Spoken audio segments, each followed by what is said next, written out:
Je pense que si beaucoup de monde s'est mis à la guitare, Metallica y est forcément pour quelque chose, et je fais partie de ces personnes.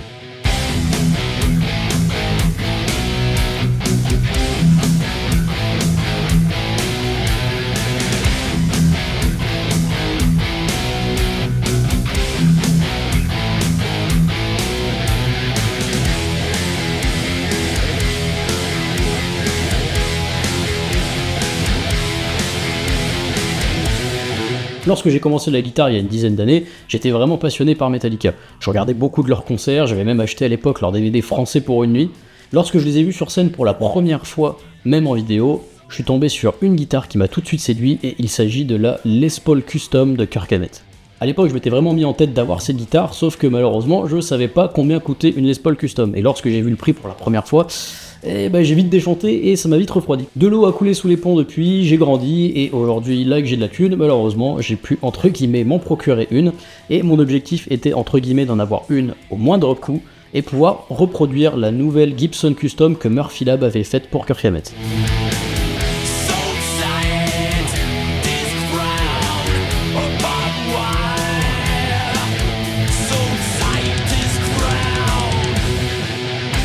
N'ayant pas les moyens d'avoir une Gibson ou alors même une ESP, je me suis tourné vers une marque qui est assez méconnue mais qui est vraiment incroyable, il s'agit d'Edwards.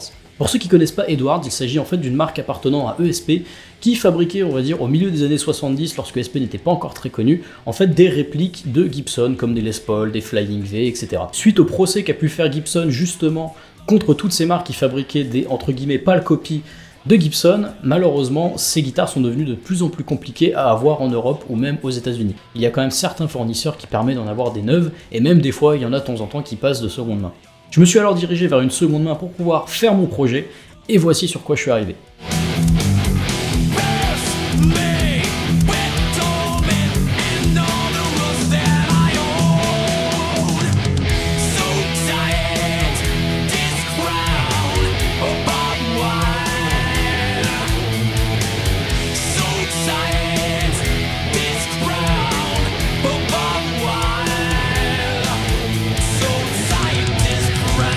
Lorsque j'ai eu ma Edwards pour la première fois, il s'agissait en fait d'une Edwards LP Custom.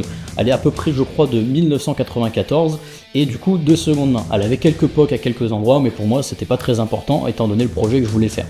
Il m'a fallu quelques étapes en fait quand même pour arriver jusque là, et ma première étape a donc été du coup de changer les micros. En micro, j'ai donc choisi des Bare Knuckle Aftermath, qui sont donc des micros faits main en Angleterre avec un Alnico en tête et un céramique en bridge. Il faut savoir que ça envoie très fort, c'est des micros qui sont plutôt typés métal mais qui sont vraiment cool. Ma seconde étape a du coup été de changer avec les micros les potards ainsi que l'électronique. Il faut savoir que quand j'ai reçu la guitare, il y avait 2 potards qui étaient pétés et du coup le micro-tête ne fonctionnait tout simplement plus. On était donc en fait sur un problème d'électronique et j'ai dû changer tout l'électronique ainsi que les 4 potards pour en mettre des neufs. La dernière étape, et pas la moindre, était de changer tout l'accastillage de cette guitare pour la rendre en full black. Au moment où j'ai eu cette guitare, en fait, elle était équipée d'un accastillage full gold. J'étais pas forcément fan du full gold, et je me suis dit on va passer en full black. Moi je suis donc parti sur des Grover à blocage, qui sont vraiment incroyables, je trouve ils ont vraiment un super style, et ils remplissent vraiment beaucoup leur job. De base cette guitare avait un Chevalier Goto full gold qui était vraiment cool, mais de toute façon, en fait, comme je voulais passer en full black, j'ai tout simplement pris le même endroit. L'étape d'après a été du coup de changer le sélecteur de position pour un sélecteur de position noir, ensuite des attaches sangles noires, et ensuite une visserie full black.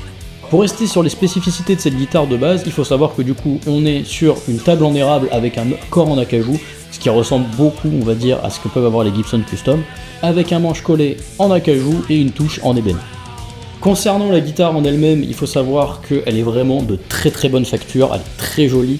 J'ai jamais eu de Les Paul avant, j'en avais que une LTD KH3, je crois c'est ça. Et en fait, là par exemple, on est sur vraiment le gabarit d'une vraie Les Paul, comme une Gibson, donc c'est assez épais. Il faut savoir qu'elle est quand même lourde, on est autour des 4,7 kg, presque 5 kg. Elle a quelques traces à certains endroits, elle a quelques pocs qui sont pas méchants, mais l'important c'est le son, et de toute façon, on va se faire quelques petits sons clairs tout de suite.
Retour après ces petits sons clairs, j'espère que vous avez apprécié, moi en tout cas c'est le cas parce que ça fait longtemps que j'ai pas joué de Metallica, ça fait toujours plaisir.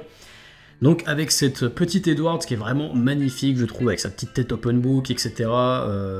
Les incrustations sur les frettes, elle est vraiment magnifique. Faut savoir que c'est une guitare du coup qui m'a coûté à peu près de seconde main 740€, ce qui est pas énorme pour on va dire la facture de cette guitare. Elle est vraiment de très bonne facture, elle est très bien finie, etc. Et il y a eu à peu près 600 et quelques euros de modification. Oui, c'est presque le coût de la guitare, j'en suis entièrement conscient. Mais il faut savoir qu'en fait, à eux seuls, les bare knuckles coûtent un peu plus de 450€, voire 500 avec les frais de douane, etc. Et c'est vraiment ce qui a coûté le plus cher pour le coup.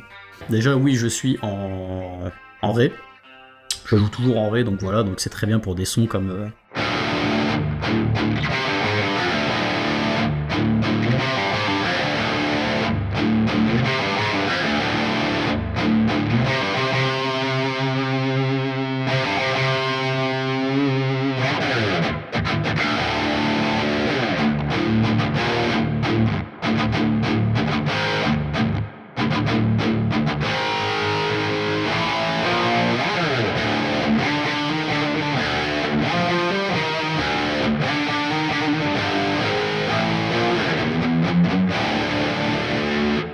Après moi je sais pas vous, mais c'est surtout que cette guitare pour le coup elle m'inspire vraiment l'époque du Black Album, etc. Pour moi elle est vraiment représentative de cette époque, avec évidemment sa LTD KH2 qui était full black, parce que c'était vraiment leur époque, le Black Album, donc ils étaient tout le temps avec des guitares en général noires, et pour moi cette guitare là c'est vraiment la représentation du Black Album.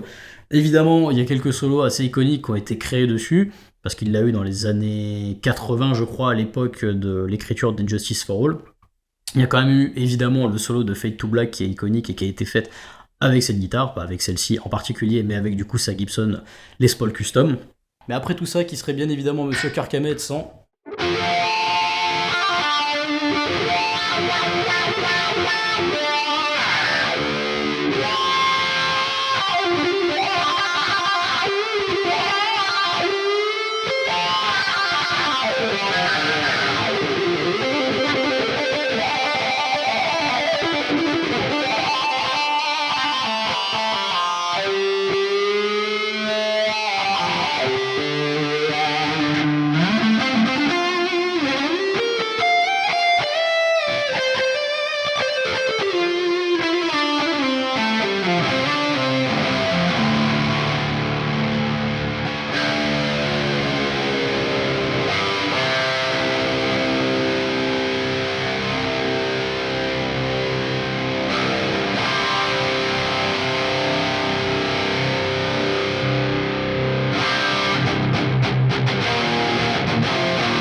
Alors que dire de plus du coup sur cette guitare, à part qu'elle est vraiment incroyable, je suis vraiment hyper content de l'avoir, je suis pas là de la lâcher, moi je vous le dis. Je suis quelqu'un d'habitude qui garde pas des guitares forcément très longtemps, mais celle-là, franchement, je vais la garder et pour un bon moment. N'hésitez pas du coup à aller faire un petit tour sur Instagram parce que je vais sûrement poster un ou deux petits shorts avec cette guitare en faisant peut-être une petite reprise, un truc ou de l'impro, on verra, de toute façon on verra par rapport à mon humeur. Sur ce en tout cas je vous dis merci à tous et à la prochaine, ciao.